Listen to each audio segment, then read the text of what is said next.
oi kui hea, kahju, et tuul valele poole on. Mina praegu hingaks ainult täie lauluga seda asja sisse. See on relvid gaasilisel olekul.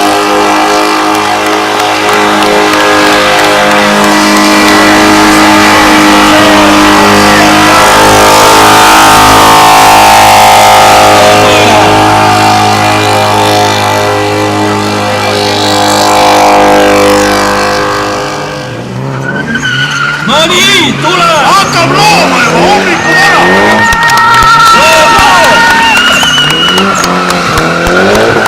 Just nii nagu peab!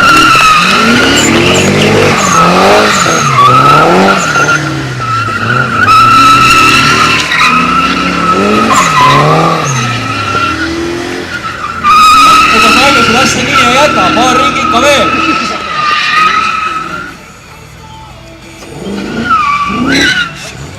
Aplaus veel kord neile! Teeme aplausi Kristjan Sarvele, Raiko Voole ja Kristjan Kräkile.